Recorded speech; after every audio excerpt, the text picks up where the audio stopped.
Care അക്കാഡമിയിലേക്ക് എല്ലാവർക്കും ഒരിക്കൽ കൂടി സ്വാഗതം.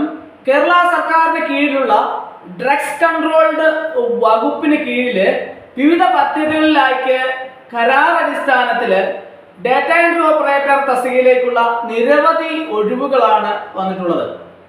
അപ്പോൾ ഉദ്യോഗാർത്ഥികളെ സംബന്ധിച്ചിടത്തോളം PSC പരീക്ഷ എഴുതാതെ തന്നെ ധാരാളം ജോലികൾ നേടാൻ സാധിക്കുന്ന നിരവധി ഒഴിവുകൾ പലപ്പോഴും പല അവസരങ്ങളിലും വരാറുണ്ട്. ഇങ്ങനെ വരുന്ന അവസരങ്ങളെ സംബന്ധിച്ച് നമ്മൾ ധാരാളമായിട്ട് ക്ലാസ്സുകൾ ചെയ്യാറുണ്ട്. അതനുസരിച്ച് ഇപ്പോൾ നിലവിൽ വന്നിട്ടുള്ള ഒഴിവുകൾ ധാരാളം ഉദ്യോഗാർത്ഥികൾ ചോദിക്കാറുണ്ട്.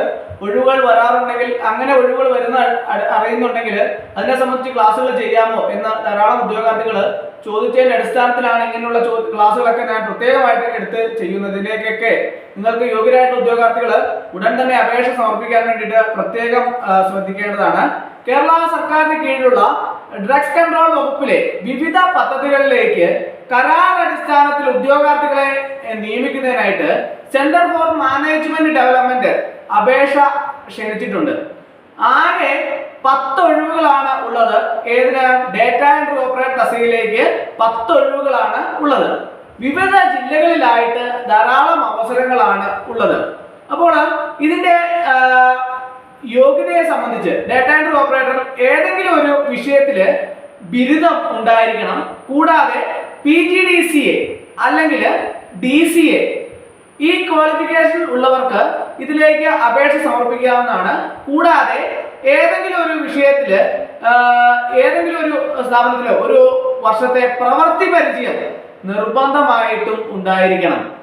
അപ്പോൾ എന്തൊക്കെയാണ് ഇതിന്റെ യോഗ്യത എന്ന് പറയുന്നത്? ഏതെങ്കിലും വിഷയത്തിൽ ഒരു ബിരുദം ഉണ്ടായിരിക്കണം. കൂടാതെ PGDCA അല്ലെങ്കിൽ DCA യോഗ്യത ഉണ്ടായിരിക്കണം. ഒരു വർഷത്തെ പ്രവൃത്തി പരിചയവും ഉണ്ടായിരിക്കണം. അപ്പോൾ ഇനി ഇതിന്റെ പ്രായപരിധിയെ സംബന്ധിച്ച് ഈ ഡാറ്റ എൻട്രി ഓപ്പറേറ്റർക്ക് 40 വയസ്സ് കവിയാൻ പാടില്ല എന്നുള്ളതാണ് ഇതിന്റെ പ്രധാനപ്പെട്ട പ്രായപരിധിയെ സംബന്ധിച്ച് പറയുന്നത്. അതിനു വേണ്ടിയിട്ട് 1/5/2026 അടിസ്ഥാനമാക്കിയാണ് പ്രായപരിധി നിശ്ചയിക്കുന്നത്. അപ്പോൾ അപേക്ഷകളുടെ സ്ക്രീനിങ്, അതുപോലെ തന്നെ എഴുത്തു പരീക്ഷ, ഗ്രൂപ്പ് ഡിസ്കഷൻ, അതുപോലെ തന്നെ പ്രൊഫഷൻസി ടെസ്റ്റ്, ഇന്റർവ്യൂ എന്നിവയിൽ ഒന്നോ അതിലധികമോ രീതികൾ ഉപയോഗിച്ചായിരിക്കും തെരഞ്ഞെടുപ്പ് ഉണ്ടാവുക. ഷോർട്ട് ലിസ്റ്റ് ചെയ്യപ്പെടുന്നവർക്ക് ഇമെയിൽ, SMS വഴിയൊക്കെ വിവരങ്ങൾ നിങ്ങൾക്ക് ലഭ്യമാവുന്നതാണ്. അപ്പോൾ ഇതിന്റെ വെബ്സൈറ്റിനെ സംബന്ധിച്ച് നിങ്ങൾക്ക് അപേക്ഷ സമർപ്പിക്കാൻ വേണ്ടിയിട്ട് വെബ്സൈറ്റിനെ സംബന്ധിച്ച് ഞാൻ പറഞ്ഞുതരാം. ശ്രദ്ധിക്കുക. www.cmd.kerala.gov.in എന്നാണ് ഇതിന്റെ സൈറ്റ് അഡ്രസ്. ഒരിക്കൽ കൂടി പറയാം. www.cmd.kerala.gov.in.